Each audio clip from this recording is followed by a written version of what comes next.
What's going on, everybody, and welcome back to the A Show with the Kings of Pro Wrestling Podcast. I am J5 here virtually, visually with my partner, Meelz. I've been waiting for this for such a long time. Also virtually and visually. You know what I'm saying? Yeah. We're here, we're doing the shows. This is the biggest week that we have through the entire year. This is WrestleMania week. Can you believe it's WrestleMania time already? I feel like it's literally Dallas was 2 weeks ago.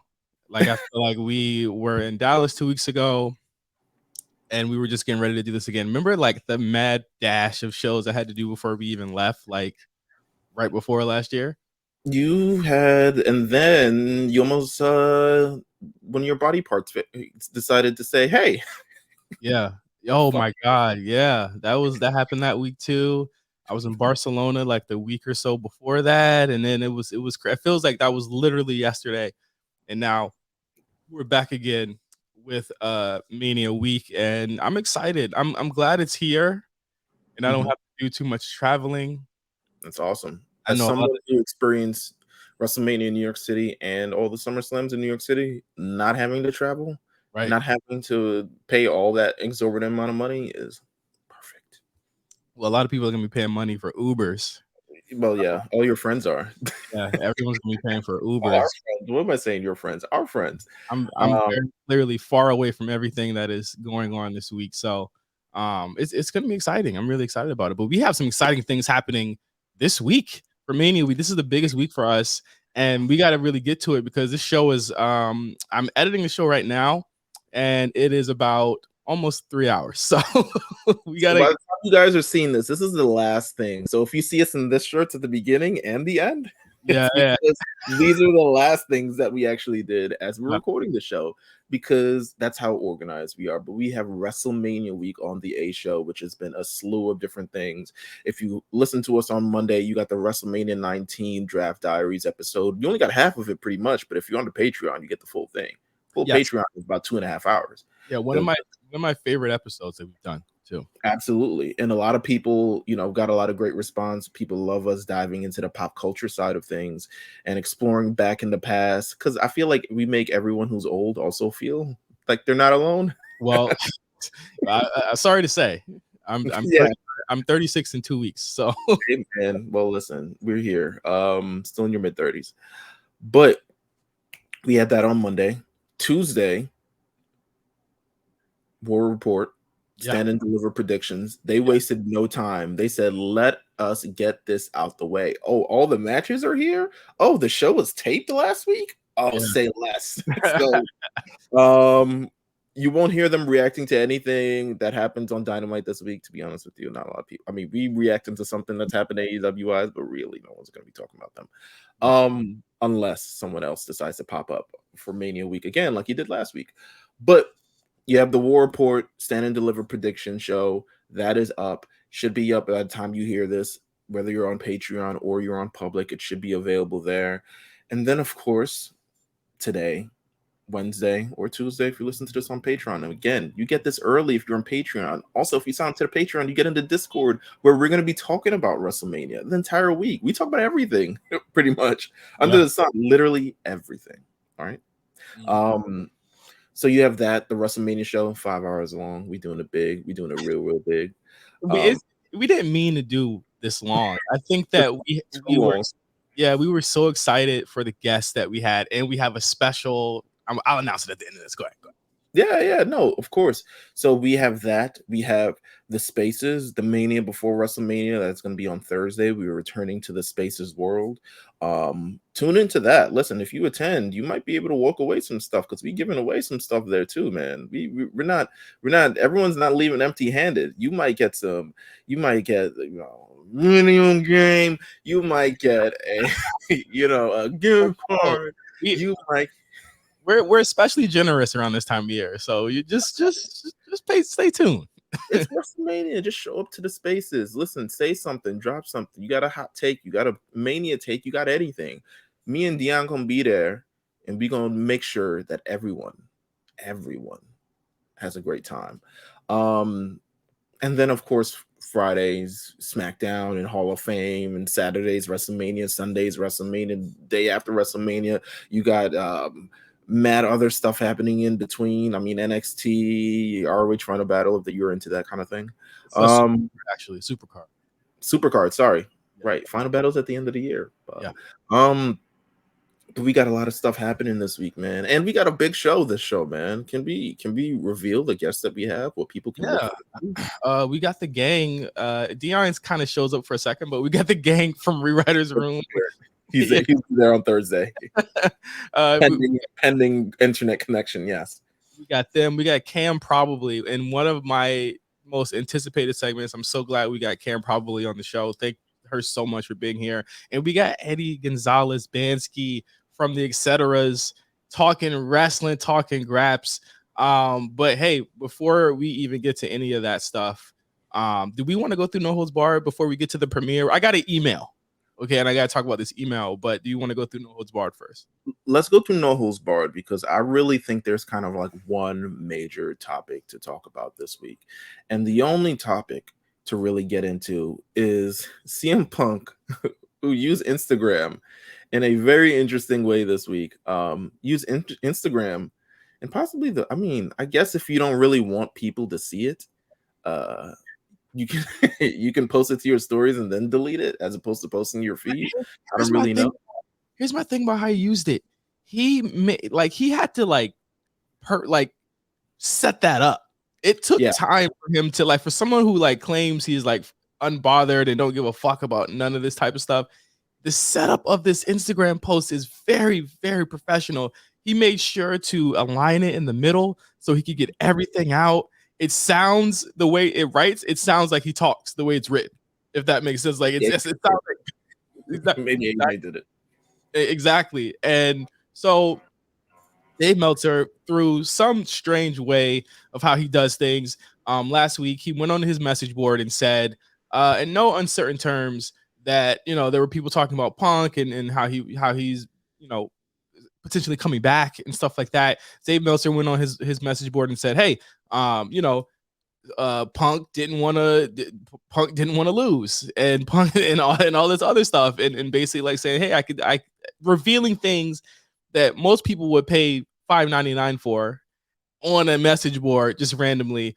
CM Punk came out after that in a post and delete, big caps here, says, "Sigh, I wasn't cleared to come back to wrestle yet." And because Meltzer basically said that, hey, Punk, was demanding all of these things and he didn't want to lose and all this other stuff, and basically trying to paint him in a bad light. In a bad light.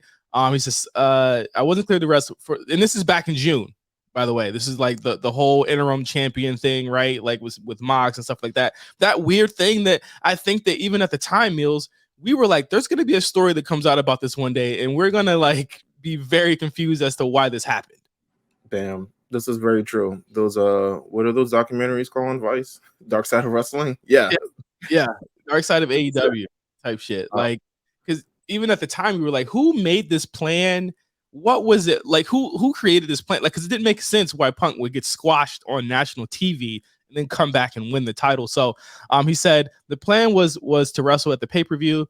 I sat and listened to Moxley's Rocky 3 idea. I explained how I'd never seen a Rocky movie, which led people, a lot of people did not believe that he had never seen Rocky, but I think someone found a tweet where he said that he admitted that he had never seen a Rocky movie.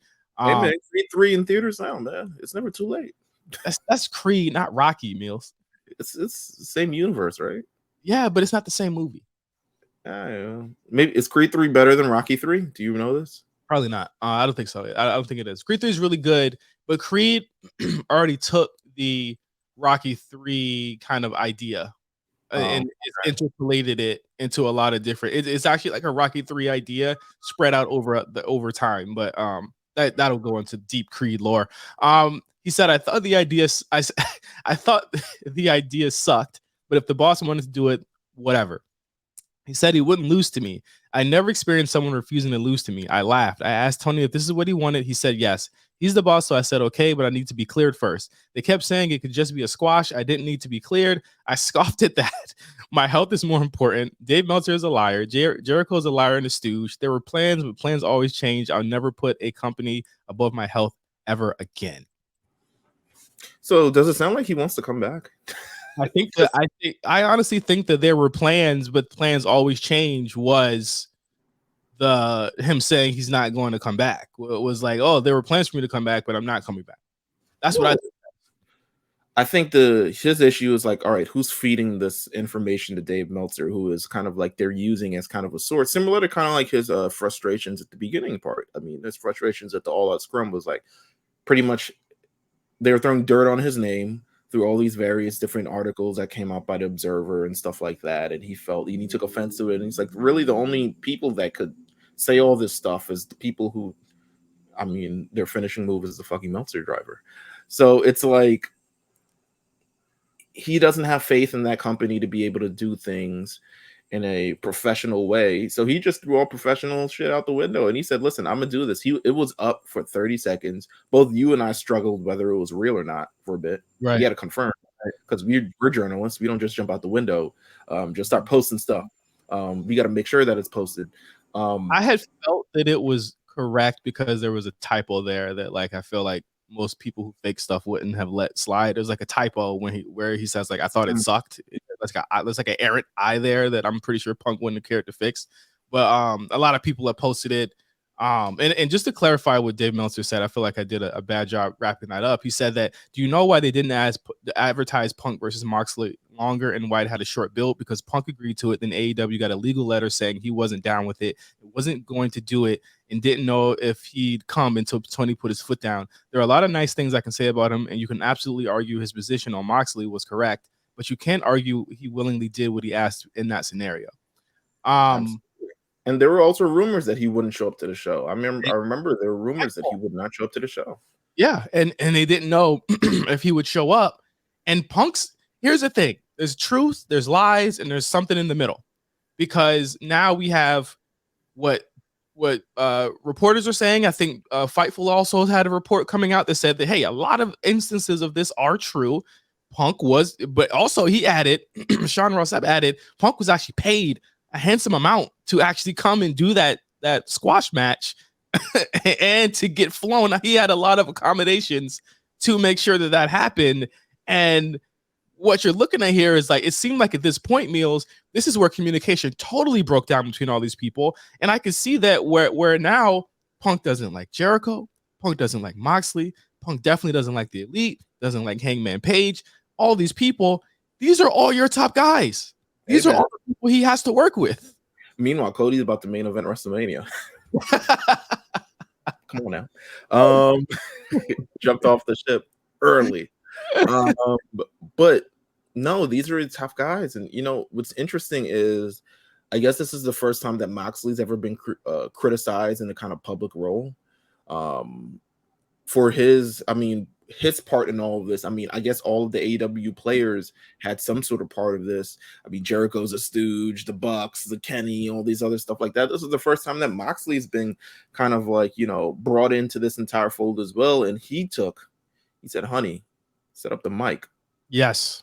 I got something to talk about.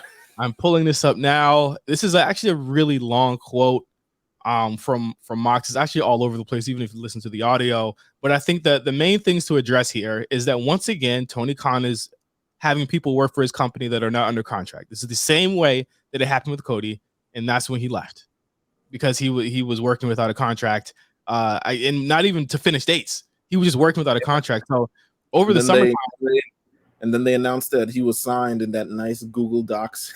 Clearly a Google Docs document that they didn't even bother to change the font in and anything. Go ahead. So Mox comes out and says he was not under contract and had the title. He said, I was at SummerSlam weekend wrestling fucking El Desperado and shit. The day of SummerSlam, fucking suplexed him on a bunch of aluminum cans, cutting him and shit. It was fucking dope. I could have walked into SummerSlam that night with the fucking AEW belt if I had been so inclined. Nobody knew that because I don't put my shit out there in the world. It's just insane. So he's saying that he was having a lot of fun with Blackpool Combat Club, William Regal, and all that.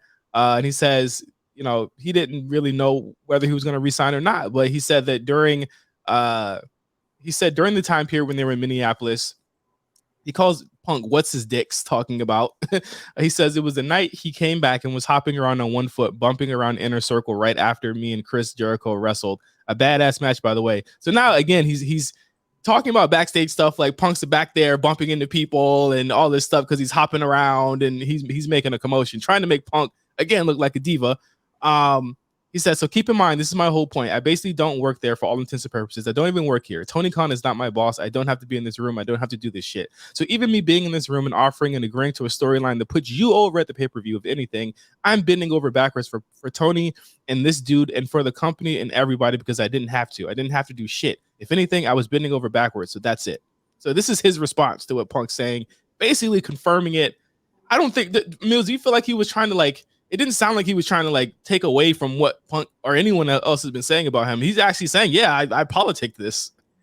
I think they both came from a position of egos, right? Like CM Punk is like, why are we kind of doing this? And Mox is like, but so I'm working without a contract. And the reason I'm doing this is for this, that, and the third.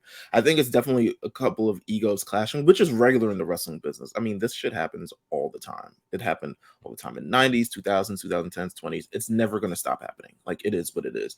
I mean, I could see Moxley politicking because he's like, listen, I'm working without a contract. Like, y'all supposed to be renegotiating this thing. We're supposed to be doing this thing. And no one seems to have any kind of answers. I'm working. He says, I could have worked with the SummerSlam. You would have never walked into SummerSlam, in my opinion. Especially with the AEW at the door, like, yo, what up? What's going on? Like, he shouldn't have been at the door. Like, what's happening? And your lady's purse, man. Keep that title belt away from here. But no, it's an interesting kind of, this was like a game of like, it's definitely an ego that's there, and it's not necessarily bad, but it's clear that Mox has an ego with the things that he's worked on and knows what his value is in the company, and says like, listen, I'm doing this for all of y'all at the end of the day. Like, I'm working without a contract and y'all making life way more difficult, especially making it more difficult for this man who's clearly, there's clearly contention with Mox and Punk. Yes. Well, AEW in general and Punk.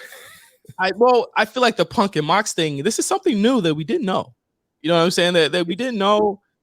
I feel like he's just his reputation of being hard to work with backstage has continued just to spread, and it's leaned over into we would have never known this Moxley thing if Punk didn't bring it up, or if Dave didn't bring it up. If Dave didn't bring it up, Dave, who actually went on to apologize, because I feel like he got the "this is Hove, this is TK" call, and this is essentially he had to apologize for all this. He went on radio and apologized on Wrestling Observer Radio. But I think that, again, like I said, like the Punk and Moxley thing is interesting because we didn't know about it, but now it seems like they were both tiptoeing around, Mox in his own strange way, Punk in his own way. I feel like him saying that the idea sucked was Punk's way of saying, like, I don't really fuck with Mox's ideas and stuff like that. And it's just crazy that, like, I think a lot of people look at Mox as kind of this rebellious, I don't give a fuck type guy. And he just kind of showed a lot of people like, no, I absolutely play politics to my advantage here. And I think that, again, like, when you're in the position that he's in this company, he's the most important part of this thing. He is kind of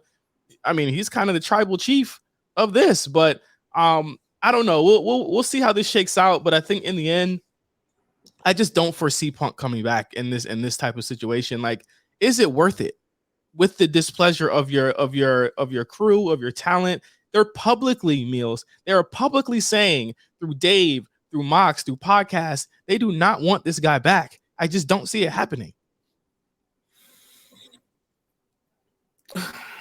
If it happens, it would be like the momentum of bad decisions that's continuing to be made.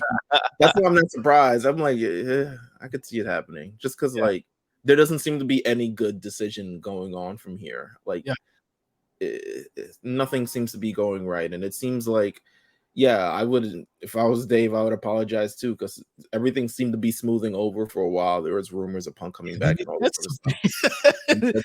And then Punk was like, these guys are back at it again with the Dave Meltzers and all these other stuff like that. So, I mean, the saga continues. You know what I'm saying? It needs to end. It needs to end. But speaking of Tony Khan, I got an email from Tony Khan this week. He listened to the show. Big fan of the show. You think so? This motherfucker emailed me. It was an audio attached to it, and you want to know what the copy said? What does it say? You can't spell WrestleMania without AEW. I said, whoa. I mean, yeah, I guess the words are technically in there. Yeah, the letters. I said, whoa. I say that's not exactly how that works, but the A, the E, and the W are definitely in WrestleMania. Yeah. So he gave us a special world premiere freestyle. Listen, man, you got to hear it to believe it. And when you hear it, you better believe it. Exactly. So we're going to go to a break and we're going to go to our first segment on this WrestleMania prediction party with the pals of the A Show Network. And we're going to leave you with this song and we'll be right back after this break.